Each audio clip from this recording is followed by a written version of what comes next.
বাংলাদেশ সচিবালয় বাংলাদেশের প্রাণকেন্দ্র।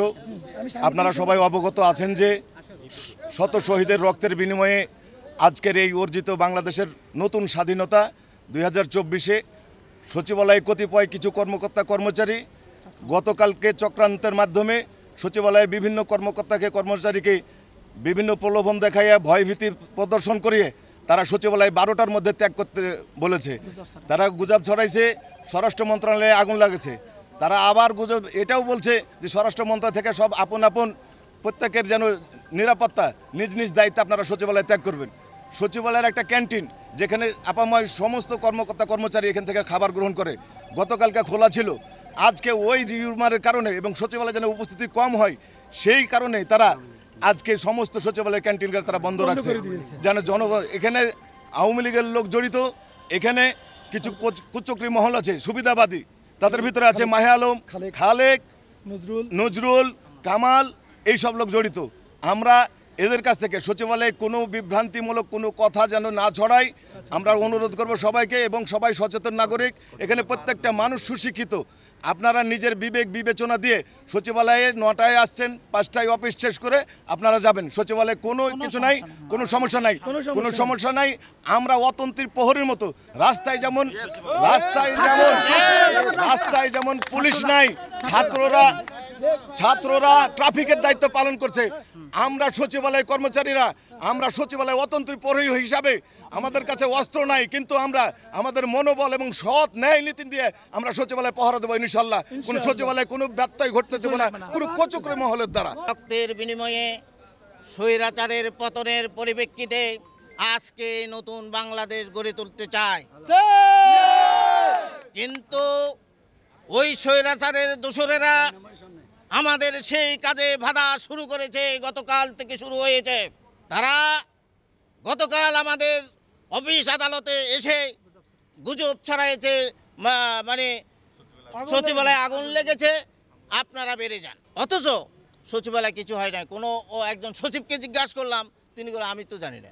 এই গুজবের সাথে যারা জড়িত আছেন তাদের বিচার চাই। তাদের মধ্যে অন্যতম কিছু লোক আছে কুচক্রী মহল, তাদের বিচার হবে। কিন্তু আমরা এই মুহূর্তে সচিবালয় পাহারা দিতে চাই। পাহারা দিয়ে ছাত্ররা যেমন রাস্তায় পাহারা দিচ্ছে, সচিবালয়েও আমরা এইভাবে পাহারা দিয়ে যাব ইনশাআল্লাহ। এই দুর্নীতিবাজরা সচিবালয়কে লুটপাট করে খেয়েছে।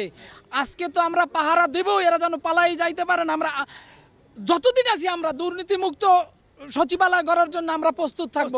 এবং আজকে আমরা সবাই ছাত্ররা যেভাবে রাজপথ পাহারা দিতেছে, ট্রাফিকের কাজ করতেছে, আমরা সচিবালয় ট্রাফিক আমরা ছাড় দেব না, কাউকে রক্ষা করবো না। যদি আমাদের লাশ হয়ে যায় আমরা পাহারা দেবো ইনশাআল্লাহ। সর্বস্তরের কর্মকর্তা কর্মচারীদের পক্ষ থেকে দেশবাসীকে আশ্বস্ত করতে চাই, আজকে আমাদের যে ছাত্র ভাইরা বুকের তাজা রক্ত দিয়ে বাংলাদেশকে দ্বিতীয়বারের মতো স্বাধীন করেছে, আমরা সর্বপ্রথম সেই শহীদদের প্রতি শ্রদ্ধা জানাই। আপনারা সবাই শহীদদের জন্য দোয়া করবেন।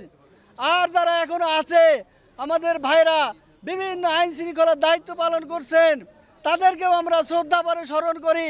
এবং যারা ইন্তেকাল করে গেছে, আহত, হাসপাতালে অসুস্থ অবস্থায় আছে, পঙ্গুত্ব বরণ করছে, তাদের প্রতি আমরা সহানুভূতি জ্ঞাপন করছি এবং সরকারের পক্ষ থেকে তাদের ক্ষতিপূরণ দাবি করছি। বাংলাদেশ সচিবালয় প্রশাসনের কেন্দ্রবিন্দু। এখানে কিছু চিহ্নিত স্বৈরাচার আছে, স্বৈরাচারের দোসর আছে, তারা বিভিন্ন সময়ে রিউমার ছড়িয়ে সচিবালয় প্রশাসনকে অকার্য করার চেষ্টা করতে পারে।